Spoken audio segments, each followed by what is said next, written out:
A Teoria do Partidário, de Carl Schmitt, é um grande livro que revolucionou a forma como nós entendemos a guerra e a figura do partidário como uma das figuras mais importantes no último século em termos de ação política e em termos de ação de guerra no mundo inteiro. Carl Schmitt é uma das figuras mais estudadas no quesito de teoria política, filosofia também, apesar de que ele é controverso por ter, se eu não me engano, aderido ao partido nazi, assim como Heidegger, mas não é por isso que ele não deixa de ser um grande pensador. E neste pequeno livro, está para ler uma tarde, nós entendemos a figura do partidário e nós entendemos um pouco melhor o nosso século e também para onde o mundo vai e quais as influências no mundo de hoje do partidário. O partidário é uma das figuras mais interessantes e que mais mudou o último século. Então, o que é que são os partidários? Os partidários mudaram o cenário de guerra. Antes dos partidários, nós tínhamos guerra entre países que eram essencialmente países que se reconheciam e se respeitavam. Então havia uma série de leis na guerra. Então se a Rússia entrasse em guerra com a França, os nobres não se matavam. Havia uma série de leis de respeito. Pessoa X usava a cor Y, outro exército usava uma outra cor. Então havia uma série de leis. E o inimigo não era visto com um certo ódio totalitário. O inimigo era visto mais como um inimigo político. E depois da guerra havia um reconhecimento de paz e um reconhecimento do inimigo como um ser humano. Então havia alguns avanços em termos de humanidade na guerra. Com o partidário tudo muda. Porque com o partidário nós temos revolucionários, nós temos guerra de guerrilha, nós temos guerras ideológicas e nós temos guerra irregular, porque o partidário ele é uma figura irregular na guerra. Mas tudo isto é muito semelhante ao terrorista, mas o partidário é diferente do terrorista. O partidário tem uma ideologia, ele tem uma filosofia, faz uma luta política. Então a política ela começa a se misturar completamente com a guerra. O partidário tradicional defende a terra dele, ele luta contra os ocupantes, tem uma forte ligação ao território, é um guerreiro local. E o objetivo político do partidário tradicional, o Schmitt começa a dizer, é um objetivo político limitado. Então nós tivemos, por exemplo, as guerrilhas espanholas contra Napoleão e nós tivemos também os camponeses russos, lá pelo início de 1800. Tolstói fala na Guerra e Paz. Ele diz que quem derrotou Napoleão foram os partidários, os camponeses, que ele pinta como sendo mais inteligentes e melhores do que Napoleão e os seus generais, etc. Então, no início, os partidários eram camponeses. Eram pessoas comuns, ordinárias. Mas há certas vantagens que o partidário tem versus o exército normal. E ele começa a se tornar mais importante ainda do que a figura do exército. Porque quem entende o partidário é quem depois, mais tarde, vai vencer as grandes guerras e vai obter mais influência no mundo. Então, a figura do partidário, até hoje, ela é muito importante. Quem não entendeu a questão do partidário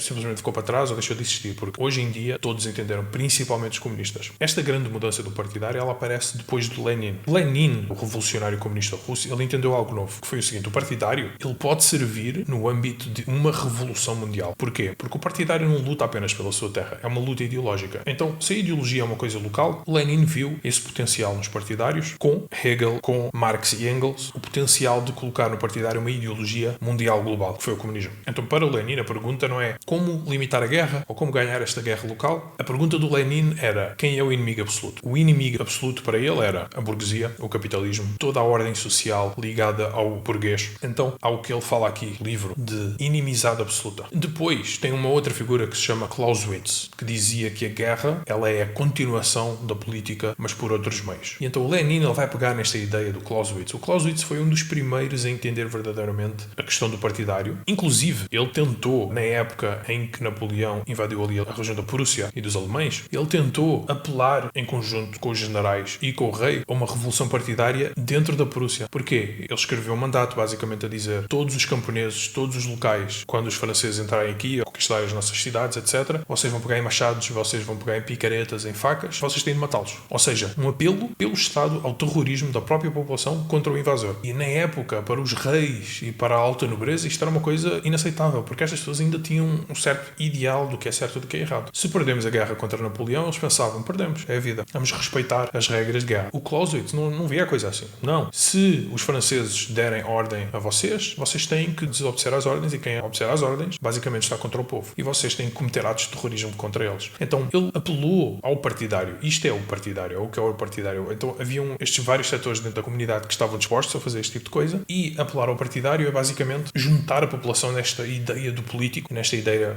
um pouco mais, para a época, vista como extremista, uma ideia de radicalizar as pessoas. Porquê? Quem são os partidários hoje em dia? Por exemplo, o Hamas. O Hamas, ele é protegido pela própria população. Ele é protegido e escondem-se dentro da casa das pessoas. A população acolhe os partidários. Então, o Clausewitz, lá em 1800 e pouco, ele viu que o futuro da guerra era não apenas o Estado e o seu exército, mas em conjunto com o partidário. Era preciso fomentar estas forças partidárias políticas e radicalizá-las. Porquê? Porque a guerra é a continuação da política por outros meios. A Prússia hoje já não existe. Porque, apesar de eles terem escrito, através do Clausewitz, este mandato, 3 meses depois, eles apagaram, inclusive Napoleão, na época, vangloriou-se de que quando conquistaram a Prússia foram bem recebidos e ninguém lhes fez nada, ou seja, acabou por não acontecer nada. Mas esta foi a primeira vez em que tivemos a questão do partidário institucionalizada por membros da nobreza, por algo que foi assinado pelo rei, por militares de altas patentes, apesar de que eles depois se arrependeram. Mas quem reparou nisto foi o Lenin, e o Lenin depois institucionalizou o partidário. Mas quem realmente levou o partidário a outro nível foi o Mao Tse-tung. Segundo o Carl Schmitt, o Mao, ele vai, e já a meio do livro, ele vai mais meio que aperfeiçoar o modelo do Lenin. Porquê? Um inimigo universal, que neste caso era o capitalismo, e um inimigo concreto, que é o imperialismo na China, isto vai ligar o partidário ao território. O partidário é essencialmente um lutador que está ligado a um território específico. O problema dos revolucionários russos é que não tinha esta ligação ao território. Porquê? Eles tinham um inimigo universal, que é o capitalismo, assim como os comunistas do Mao Tse-tung, só que isto é um inimigo relativo. Tem que haver um inimigo concreto. No caso da China era o imperialismo chinês, ou seja, as pessoas que faziam conexões com o colonialismo eram vistos como traidores da China, pessoas ligadas ao Japão, a forças exteriores e os capitalistas chineses. Então não era apenas o capitalismo como uma força assim meio abstrata, uma coisa universal. Os comunistas conseguiram financiar pessoas como Che Guevara e terroristas também. O Che Guevara no início era um partidário, mas depois virou um terrorista porque começou a matar pessoas inocentes. Essa é uma das grandes diferenças, pelo menos de acordo com o Schmitt. O Che Guevara e todas estas pessoas, elas conseguiram receber apoio dos comunistas, principalmente da União Soviética, porque eles aderiram à ideia do inimigo universal. Isso era o que unia todos os partidários, na época, partidários revolucionários. Só que este movimento acabou caindo porque eles não têm um inimigo concreto. E mais do que concreto, ligado à terra e dentro das fronteiras do próprio país. Então, a China, ela entendeu melhor o partidário. E ela entendeu que o partidário está sempre ligado à questão do território. E o Mao até previu a ideia da multipolaridade, de acordo com o Schmitt. Porque ele dizia que, por ele, dividiria o mundo em três. Europa, América e China, certo? Então, ele já estava a ver um mundo multipolar. E ele já entendeu que não havia um centro político mundial. Então, esta ideia da União Soviética de querer criar um sistema globalizado semelhante à ordem liberal, que quer criar uma nova ordem mundial, o Mao Tse-tung viu que isto não funciona. O mundo, ele é multipolar. Existem vários polos. Depois tem uma outra figura que o Carl Schmitt fala, que é o Joseph de Maistre.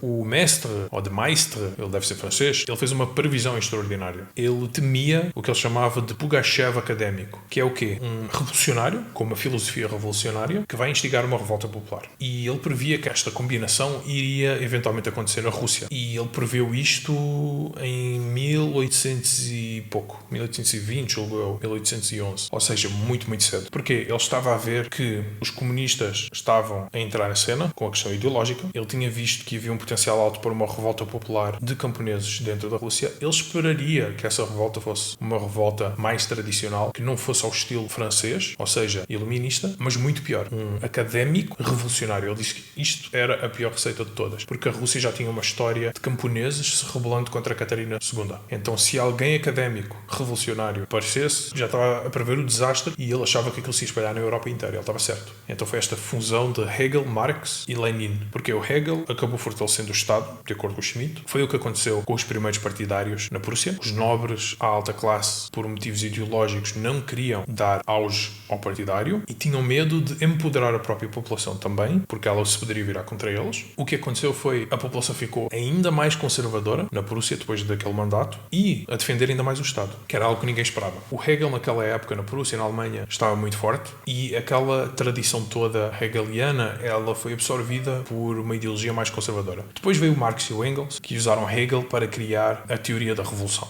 Aí é que a coisa ficou mais complicada. E depois o Lenin vai transformar essa teoria da acordo com o Schmitt numa força política mundial. E este é o gênio do Lenin a fazer isso. Então depois nós vamos ter basicamente o partidário moderno. O partidário ele já não é mais apenas um defensor da terra, ele continua revolucionário, continua militante político e ele é um instrumento de transformação mundial, mas ele está intrinsecamente ligado à tecnologia. Um grande exemplo são, por exemplo, os lutadores hoje da Ucrânia. Porquê? Estas facções todas de extrema-direita neonazis que foram financiadas pelos Estados Unidos e pela Europa são partidários e eles estão a ser usados por um terceiro player, um terceiro jogador que Estados Unidos e Europa, não é? E que estão basicamente a usar a sua tecnologia e a testá-la no exército russo com estes partidários, que no início eram partidários, faziam as táticas partidárias, ou seja, atacar por trás das linhas, misturarem-se com a população, como faz o Hamas, usar as roupas da população e tudo mais, mas agora já estão mais unidos num exército mais tradicional. Mas esta questão tecnológica no final do livro é a questão, eu acho, mais interessante, porque é como é que a tecnologia vai mudar a questão do partidário. Porquê? Enquanto mais tecnologia existe, mais independente o partidário se torna. Então, hoje, o partidário, com todo o complexo técnico-industrial, começa a usar usar satélites, inteligência artificial, drones, mísseis, sistemas avançados de inteligência. Existe um potencial de armas táticas nucleares. Então, o partidário hoje em dia já não atua com recursos locais. Ele combate com o apoio tecnológico de grandes potências e ele é financiado normalmente por terceiros. O terceiro interessado, como ele diz. Este terceiro interessado geralmente é uma grande potência. Então, ou Estados Unidos, ou Rússia, ou China, ou a Europa. O terceiro interessado financia, ele vai apoiar, ele vai influenciar e nós temos uma ligação entre a guerra irregular do partidário com a guerra regular deste terceiro interessado.